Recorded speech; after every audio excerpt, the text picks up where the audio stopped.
અત્યારે ધ્યાનમાં આવતા જે આપણા હમણાંનો જે વરસાદ સતત વરસી રહ્યો હતો, પણ ભગવાનની દયા છે કે બહુ મોટો એવો કોઈ વરસાદનું પેલું નથી, છતાં પણ જ્યારે પણ પડે ત્યારે એકદમ જોરદાર પડે છે ને એના હિસાબે રોડ ઉપર ઘણી બધી જગ્યાએ એવું બન્યું છે કે ચારે ચાર ઝોનને ધ્યાનમાં લેતા અંદાજિત 2700 થી પણ વધારે આપણને ખાડાનું આઈડેન્ટિફાઈ થયેલું છે. અને પૂર્વ ઝોનની અંદર જોઈ તો થોડા ઓછા ખાડાને એને સંપૂર્ણ પૂરા કરવામાં આવ્યા હોય.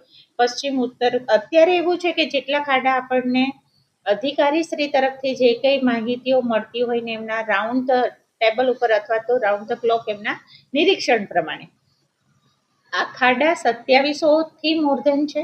2700 તો મોર ધેન એમને કમ્પ્લીટ. આ 27 તારીખની હું તમને આજની ડેટા નથી પણ ડેટા 25 તારીખની છે ને આજ સુધી એમને આ કામ કરેલું બતાવે છે. પણ હજી પણ આપ સૌ અને અમે પણ આના ઉપર ચોક્કસ નિગરાની અમારી છે જ, કારણ કે ઘણી બધી જગ્યાએ દેખાતો નાનો ખાડો પણ જીવને સ્મૂથલી કા વ્હીકલ ના ચલાવી શકાય અથવા તો એના અંદર જો પગ આવી ગયો તો બેન્ડ બી થઈ શકે એવો પણ માઇનોર દેખાતો ખાડો પણ એવો લાગતો હોય છે. જેથી મોટા રસ્તા ઉપર અત્યારે આપણે ચોક્કસ આ પ્રકારની કામગીરી ચાલી રહી છે કે ક્યાંય પણ લોકો હેરાન ન થાય એ જોવે. બીજું વેટ મિક્સ અત્યારે આપણે જોઈએ તો મોટા ખાડા હોય તો કોરી ડસ્ટ નાખીને પછી કોલ્ડ વેટ મિક્સ અંદર ભરવું, આ રીતની ચાલી રહી છે. બીજું ખાસ એ પણ ધ્યાનમાં આવ્યું છે કે બિલફાયલી, કલાલી, વેમાલી, ઉંડેરા, કરોડિયા આ બધી જ જગ્યાએ જે નવા વિસ્તાર આવ્યા હોય, નવા વિસ્તારની અંદર હમણાં ડ્રેનેજ બી નખાણી હોય અથવા તો ગટરની કોઈ પણ કામગીરી હોય કે પાણીની કામગીરી હોય તો કાચા ઘણા બધા રસ્તા એવા છે કે જે ડેમેજ ખૂબ થયા છે. એની અંદર કદાચ રોડા છારું નાખીને રોલર ફેરવીને પછી જો વેટ મિક્સ કોરી ડસ્ટ નાખવાની હોય તો આ તરફી પણ અત્યારે વીએમસીની ટીમ કામગીરી કરી રહી છે.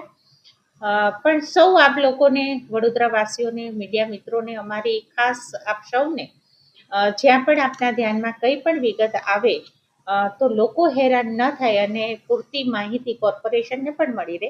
અને અધિકારીને સ્ટ્રીક આ બાબતે સૂચના છે કે આ ફિલ્ડમાં ઉતરીને જે ઝોનના અધિકારીને જે જવાબદારી છે પોતે સ્થળ નિરીક્ષણ કરીને ઝડપથી સત્વરે આની કામગીરી અને યોગ્ય પ્રકારે ક્વોલિટીમાં કોઈ જ કોમ્પ્રોમાઇઝ કર્યા વગર કરે એવી અમારી ખાસ અહીંથી સૂચના આપવામાં આવેલી છે.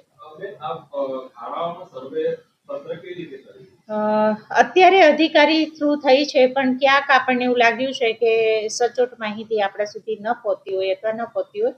એક બીજું પણ એવું છે કે જે એન્જિનિયરોની ટીમ આપણી પાસે જે વડોદરાની અંદર ખૂબ સારા એવા સ્ટુડન્ટો પણ ભણી રહ્યા છે, વધુ જો જરૂર પડે તો આપણે એમને પણ એના અભિપ્રાય પણ લઈને કોઈ જગ્યા બાકી ન રહે અને પૂરતી માહિતી આપણી સુધી, તો લોકોનો સાથ સહકાર, એન્જિનિયરોનો સાથ સહકાર, આવી એક્સ્ટ્રા 4 ટીમ પણ બનાવીને આ રીતની પણ કોર્પોરેશનની કામગીરી કરવા માટે વિચારેલી છે.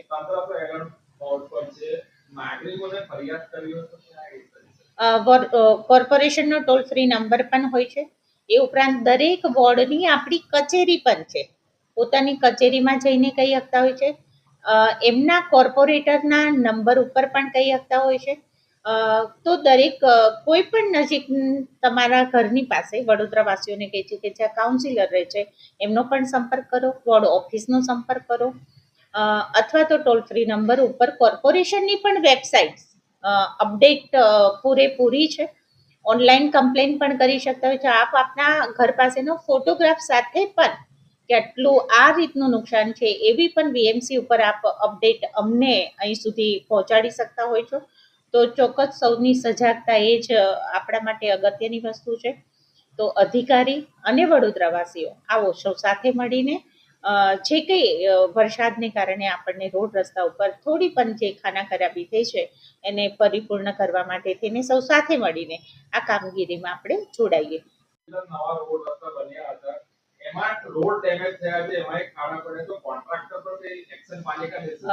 ચોક્કસ એના ઉપર કાર્યવાહી થશે જ, કારણ કે કોઈ પણ ક્વોલિટી વાઇઝ કોમ્પ્રોમાઇઝ કરવામાં નહીં આવે.